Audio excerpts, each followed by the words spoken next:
Good morning, third grade mathematicians. It's Mrs. Drum here for lesson 4. Today we are going to understand the meaning of the unknown as the size of the group in division. Let's get started. Look at your packet for today. Let's review what we have been going over the past couple of lessons. Take a look at the picture.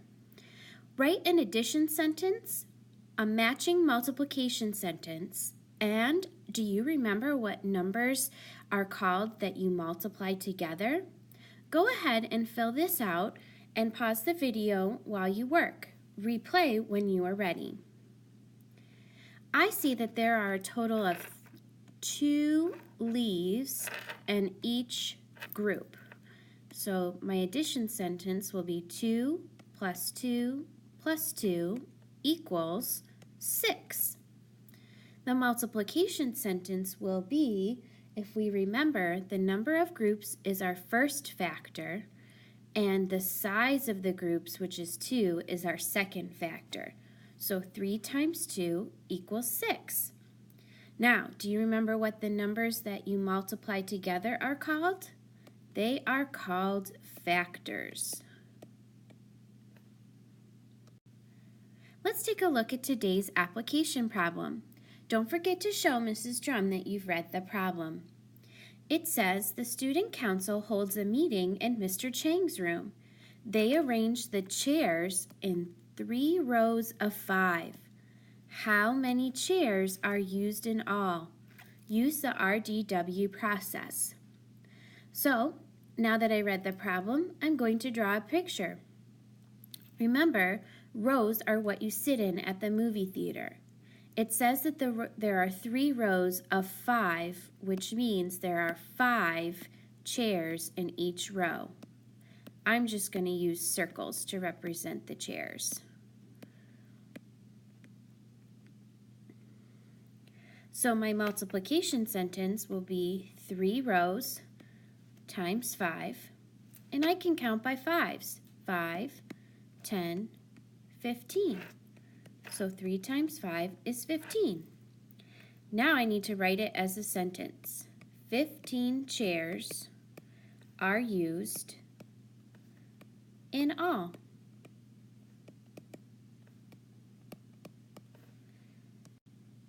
Let's take a look at today's lesson. Today we are looking at division.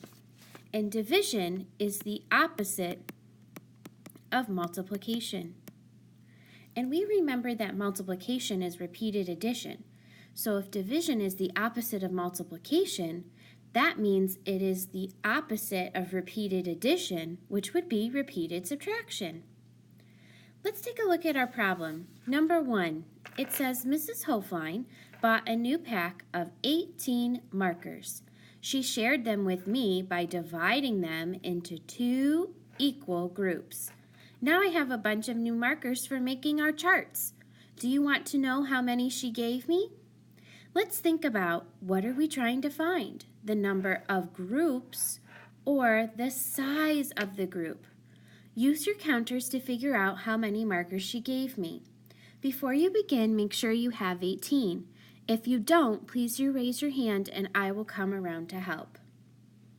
Pause the video while you work and replay when you are ready. So it says that she shared them with me by dividing them into 2 equal groups. So one group is going to be for Mrs. Hofline. The other group is going to be for Mrs. Drum. Now, she had 18 and then she shared them. So there's 1, 2, 3, 4, 5, 6, 7, 8, 9, 10, 11, 12, 13, 14, 15, 16, 17, 18. Okay, so now I need to figure out how many are in Mrs. Drum's group. There are 1, 2, 3, 4, 5, 6, 7, 8, 9. So she gave Mrs. Drum 9 markers. So my sentence will be 18 divided by 2, because I know that she put them in 2 groups, is equal to 9.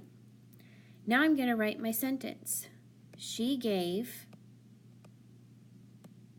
Mrs. Drum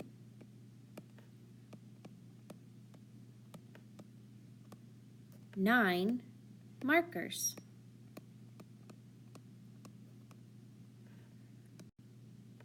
Let's take a look at number 2. It says, this is how Diana arranges her star stickers.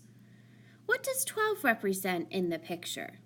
Well, if I take a look at the stars and I count them all up, I see that there are 12 total.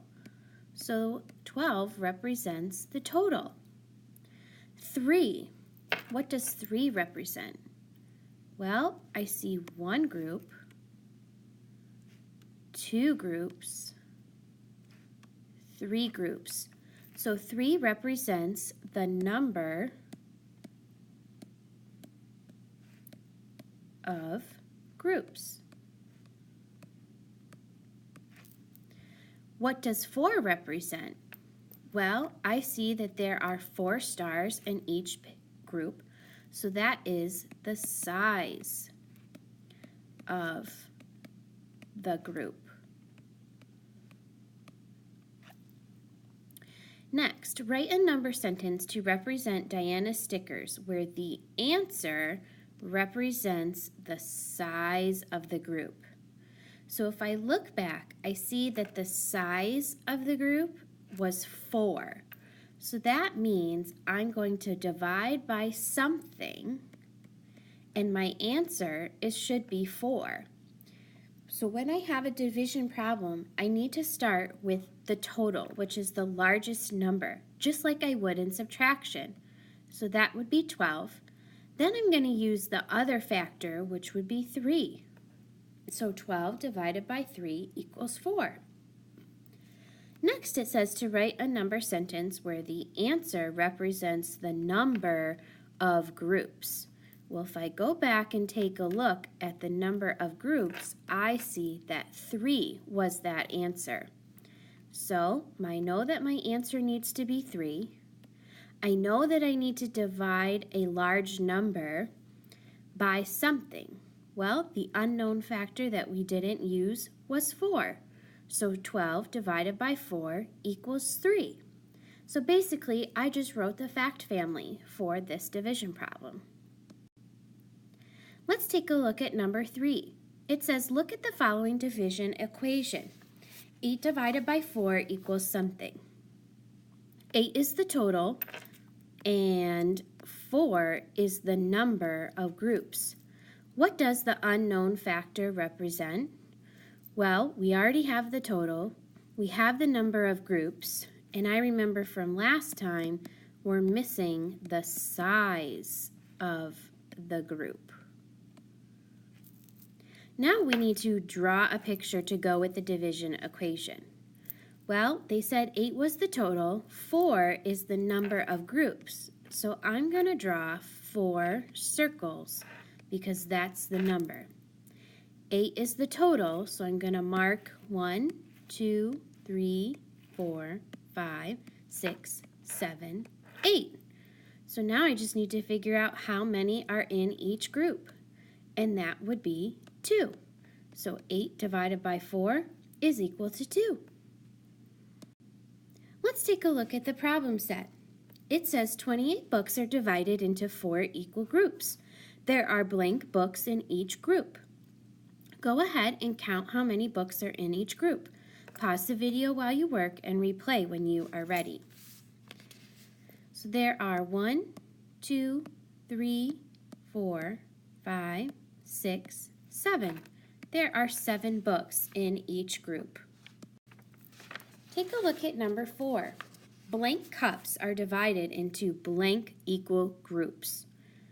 There are blank cups in each group, which means 12 divided by 2 is equal to blank. So go ahead and count the total number of cups. This picture is a little bit tricky to understand, so I'm going to give you a hint. This is one group, and this is another group of cups. So that means that there are 2 equal groups. Go ahead, pause the video to fill in the blanks. When you are ready to check your work, play the video again. So let's count the cups. There's 1, 2, 3, 4, 5, 6, 7, 8, 9, 10, 11, 12. There are 12 cups divided into 2 equal groups. There are blank cups in each group. Well, if I look at my first group, I already see that there are 6 cups there. So 12 divided by 2 is 6. Let's take a look at number 6. 9 divided by 3 equals blank. Go ahead, pause the video to figure out how many are in each group. When you are ready, replay the video.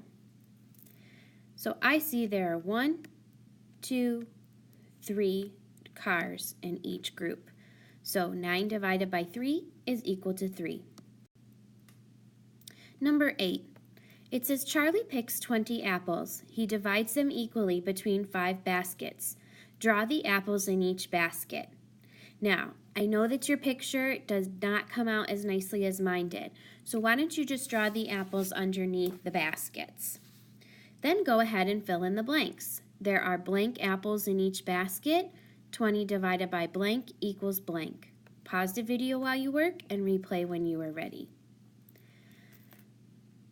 So if there are 20 apples and there are 5 baskets, I'm going to start and add 1 to each basket until I get to 20.